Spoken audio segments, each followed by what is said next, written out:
Yun, shoutout sa inyo mga master ko, no? So, ngayon ay day off natin at wala naman tayong DIY tips ngayon. So, meron lang ako isi-share na konting idea sa mga gustong mag-project car ng 90s car dyan, mga master ko, no?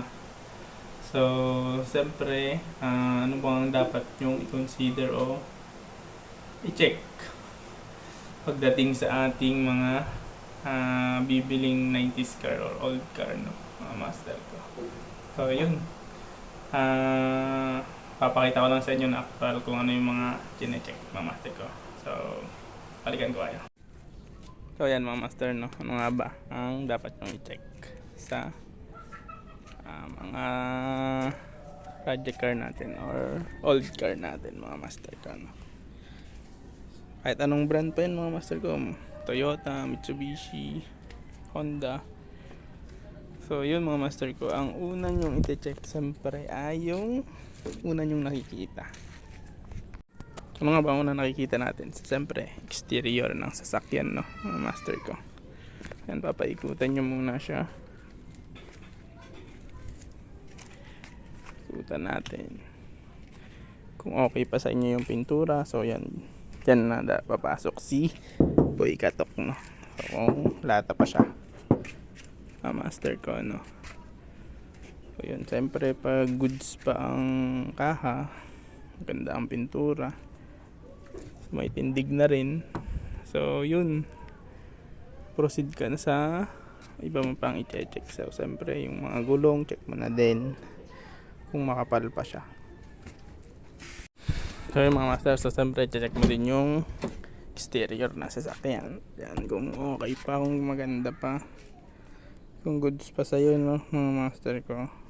Exterior, tapos turn on yung ignition. So sa mga ganitong Lancer ay, so yan, hindi ko lang tala isusi. So pag tinurn on nyo, may lalabas dyan na mga indicator na oil, then battery. Kung FI naman, may mga check engine siya ng mga master ko. So yun din, siyempre start mo, check mo kung gumagana yung mga function niya mga master ko, no? Pag mga FI engine. Pero pag mga ganitong carb type naman mga master ko, so yun, check mo muna yung engine bay nya. Yung kagaya nito master, papakita ko sa inyo. So yun, sa engine nga pala mga master ko, ang mga chinecheck natin siyempre dyan, lagi-lagi yung mga madami nang nag-video, madami ano. So siyempre check nyo yung oil cap nya, yan. So check nyo kung may mga halo yan na tubig or nag-ano na siya. Yan, okay pa naman, purong langis pa naman. Yun, tapos check nyo yung dipstick mga master ko, no? So yun, kung may usok o talsik na lumalabas. So pag may mga usok at talsik gaya nitong Mitsubishi na mga ganito, dapat wala siyang mga usok o talsik sa dipstick at oil cap, kasi meron siyang ganito PCB. So dapat nahihigop yung mga blow by gas niyan, no? So yun, pa nga ba, siyempre check nyo na rin yung condition ng makina pag umaandar siya, no? So check nyo kung matining pa yung andar, pag nire-rev nyo walang palya. Tapos yun, check nyo din itong radiator nya kung nakakulant pa ba, yan, kaya nya nakakulant siya. Check nyo yung rad cap, yan, malinis naman siya mga master ko, no?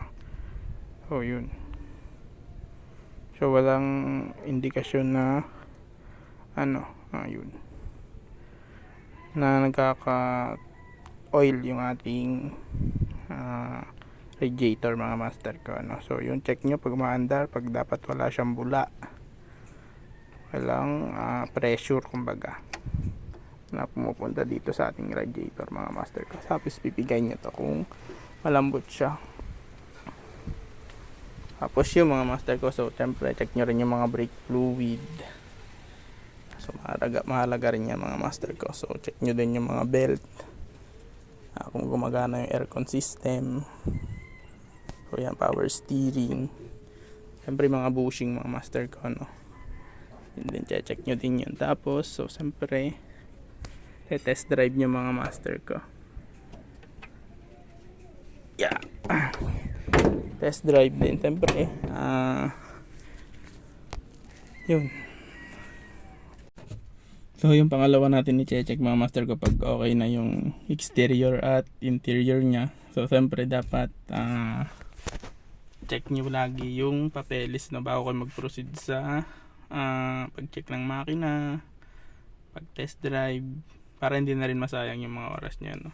So kung goods naman yung mga papel, so yun, check nyo yung makina, check nyo yung takbo ng sasakyan, road test nyo, test drive mga master ko, no? So importante din kasi yung papeles ng mga master ko na ma-check nyo agad, kasi yun yung magiging basehan nyo kung tutuloy pa kayo o hindi na, no mga master. Pero kung mga pang parts out lang ang gusto nyo, pwede naman kahit walang papel, no.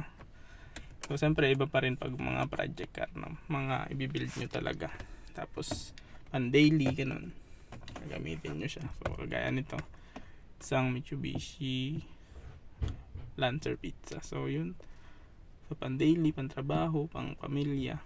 So goods pa naman siya, no? So goods pa naman yung mga 90s car mga master ko. So wala naman nagiging problema. So depende na lang yan mga master ko sa mabibili nyong unit. So sana nakatulong yung ating video, no mga master ko, sa mga gustong pumili ng kanilang mga first car or project car mga master ko. So hanggang dito na lang mga master ko, no. Salamat sa inyo.